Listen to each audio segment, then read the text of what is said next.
সুরাকা বললেন, আল্লাহ রসুল এই দোয়া করতে দেরি আমি তাকায় দেখলাম আমার ঘোড়ার সামনের দুটা পা জমিনের নিচে বালির নিচে দেবে গেছে।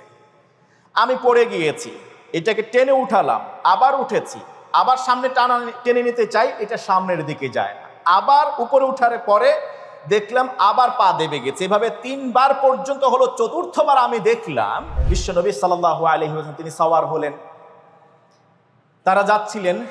ইন দ্য মিন টাইম পিছনের দিকে ফিরে তাকায় দেখেন হঠাৎ করে 1 তীর অথবা 2 তীর সমপরিমাণ দূরত্ব জায়গায় একজন মানুষ তাদেরকে অনুসরণ করছে এবং তার আরো দূরে আরো বেশ কিছু মানুষ আছে। আবু বকর সিদ্দিক রাদিয়াল্লাহু তাআলা আনহু বিশ্বনবী সাল্লাল্লাহু আলাইহি ওয়াসাল্লামকে বললেন, ইয়া রাসূলুল্লাহ হাদা তালাবু কাদ লাহিকানা, হাদা তালাবু কাদ লাহিকানা ইয়া রাসূলুল্লাহ, এই যে যারা আমাদেরকে খুঁজছে তারা আমাদেরকে পেয়ে বসছে, আপনি পিছনের দিকে তাকায় দেখুন, আমাদেরকে তো পেয়েই বসলো। নবীজি ওই সময় আল্লাহর উপর সর্বোচ্চ তাওয়াক্কুলের বহিঃপ্রকাশ এর অনন্য দৃষ্টান্ত নজির স্থাপন করলেন আর বললেন তার সেই ঐতিহাসিক কথার মাধ্যমে, লা তাহজান ইন্নাল্লাহা মা'ানা, লা তাহজান ইন্নাল্লাহা মা'ানা। আবু বকর শঙ্কিত হইও না, আমাদের সাথে আরো একজন আছেন, আল্লাহ সুবহানাহু ওয়া তাআলা আমাদের সাথে আছেন। হাত্তা ইযা দানা মিন্না ফাকানা বাইনানা ওয়া বাইনাহু কদরু রুমহিন আও রুমহাইন। আবু বকর সিদ্দিক বলেন, ইভেন সে আস্তে আস্তে এত কাছে চলে আসছে, আমি যদি মেপে দেখতাম সেটা 1 তীরের বেশি হওয়ার দূরত্ব বেশি হওয়ার কথা না। ফাবাকাইতু, আমি কাঁদতে শুরু করলাম। ইয়া রাসূলুল্লাহ, তাকিয়ে দেখুন পিছনের দিকে, আমরা তো ধরা পড়ে গেলাম। বিশ্বনবী সাল্লাল্লাহু আলাইহি ওয়াসাল্লাম তিনি পিছনের দিকেও ফিরে তাকান না। সুরাকা ইবনু জুশম তিনি বললেন যে আমি তখন শুনছিলাম কি যেন গুনগুন আওয়াজ আমার কানে আসছে। একদিক থেকে আবু বকর তিনি হাউমাউ করে কাঁদছেন, তার কান্নার আওয়াজ আমার কানে আসছে। আবার সামনে যে নবী মুহাম্মদুর রাসূলুল্লাহ সাল্লাল্লাহু আলাইহি ওয়াসাল্লাম তাকে কেঁদে কেঁদে আবু বকর আমার দিকে দৃষ্টি দিতে বললেন, আল্লাহ রসুল আমার দিকেও তাকাচ্ছেন না, বরং তার কণ্ঠে এক অমীয় সুধা, এক বাণী তেলাওয়াত করতে আমি শুনেছি। সুবহানাল্লাহ।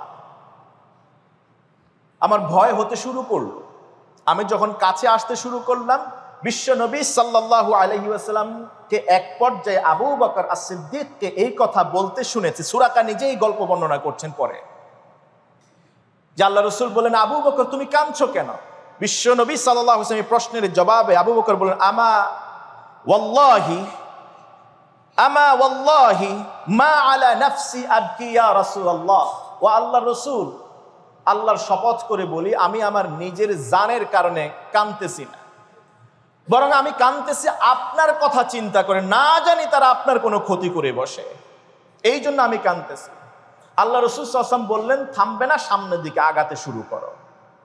এক পর্যায়ে গিয়ে আবু বকর সিদ্দিক বলেন, ইয়া রাসূলুল্লাহ, আপনি একবার আল্লাহর কাছে কিছু বলেন না, আল্লাহ যেন আমাদেরকে রেহাই করেন, হেফাজত করেন।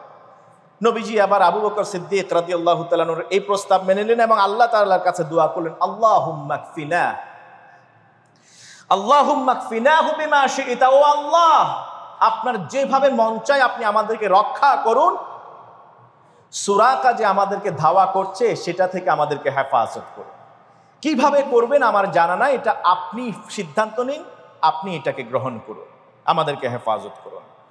সুরাকা বললেন, আল্লাহ রসুল এই দোয়া করতে দেরি আমি তাকায় দেখলাম আমার ঘোড়ার সামনের দুটা পা জমিনের নিচে বালির নিচে দেবে গেছে। আমি পড়ে গিয়েছি, এটাকে টেনে উঠালাম, আবার উঠেছি, আবার সামনে টেনে নিতে চাই, এটা সামনের দিকে যায় না, আবার উপরে উঠার পরে দেখলাম আবার পা দেবে গেছে। এভাবে 3 বার পর্যন্ত হলো। চতুর্থবার আমি দেখলাম আমার ঘোড়ার পেট পর্যন্ত জমিন স্পর্শ করে ফেলেছে। আমি ওই পর্যায়ে বুঝলাম যে না, এটা মুহাম্মাদের কারসাজি ছাড়া আর কিছু হতে পারে না। তখনও তিনি ইসলাম ধর্ম গ্রহণ করেননি, তিনি এমনটাই বর্ণনা করেছেন। তখন আমি মুহাম্মদ সাল্লাল্লাহু আলাইহি ওয়াসাল্লামকে ডেকে বললাম, ও মুহাম্মদ, এটা তুমি করেছ, তুমি ছাড়া কেউ না, তুমি মেহেরবানি করে আমাকে এই বিপদ থেকে বাঁচায় দাও।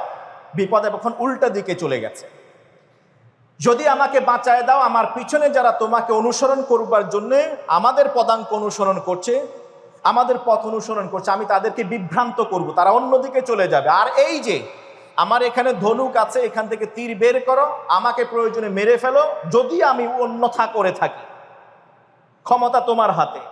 পাশাপাশি হলো আমার অমুক জায়গায় কিছু বকরি আছে, কিছু পশু আছে, সেখান থেকে তোমার যা মন চায় তুমি নিয়ে যেও, তারপরও আমাকে এখান থেকে উদ্ধার করো।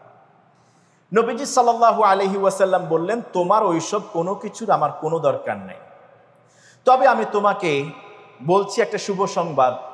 তোমার কি এটা ভালো লাগবে, কিসরার বাদশার সেই বাদশাহী জামাটা তুমি যদি কোনোদিন তোমার গায়ে দাও, এটা কি তোমার ভালো লাগবে কিনা?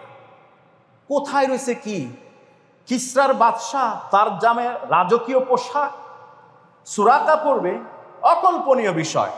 সুরাকা হেসে দিলেন, বললেন, আমি এত কিছু এখন চাই না, আপনি আগে আমাকে এখান থেকে উদ্ধার করেন এবং আমার জানের নিরাপত্তার জন্য আপনি কিছু একটা লিখে দিন। সুবহানাল্লাহ। নবীজি সাল্লাল্লাহু আলাইহি ওয়াসাল্লাম নির্দেশ করলে আবু বকর সিদ্দিক রাদিয়াল্লাহু তাআলা আনহু সেখানে চামড়ার ভিতরে কিছু লিখে দিলেন তার জিম্মাদারির ব্যাপারে। এরপরে তিনি চলে গেলেন। আপনারা জানেন, বিশ্বনবীর এই ভবিষ্যৎবাণী এটা বাস্তবে রূপ নিয়েছিল খলিফা ওমর ইবনে খাত্তাব রাদিয়াল্লাহু তাআলা আনহুর আমলে। আল্লাহ রাসূল এর মধ্যে মক্কা থেকে মদিনা হিজরতের পরে 10 বছর জীবিত ছিলেন। ওই ভবিষ্যৎবাণী ফুলফিল হয় না। আবু বকর সিদ্দিক খেলাফত অধিষ্ঠিত হলেন 2 বছর প্লাস, এরপরও ফুলফিল হয় নাই। ওমর ইবনে খাত্তাব রাদিয়াল্লাহু তাআলা আনহু খেলাফত অধিষ্ঠিত হওয়ার পর, কিসরা বিজয়ের পরে ওমর ইবনে খাত্তাব রাদিয়াল্লাহু তাআলা আনহু তখন সুরাকাকে ডেকে সেই পোশাক পরিয়ে দিয়েছিলেন। তার মানে হলো বিশ্বনবীর ভবিষ্যৎবাণী এটা বাস্তবে রূপ দেওয়ার জন্য তাড়াহুড়ো করার কোনো প্রয়োজন নেই। তিনি যা ভবিষ্যৎবাণী করেছেন, টুডে আর টুমরো, এটা ঘটবেই ঘটবে, এখানে কোনো সন্দেহ নাই। সুবহানাল্লাহ। সুরাকা চলে গেলেন। আল্লাহ রাসূল সাল্লাল্লাহু আলাইহি ওয়াসাল্লাম তিনি সেখান থেকে আস্তে আস্তে করে তার সাথীকে নিয়ে মসজিদে কুবাতে গেলেন। সেখানে প্রথম জুমার সালাত প্রতিষ্ঠা করলেন।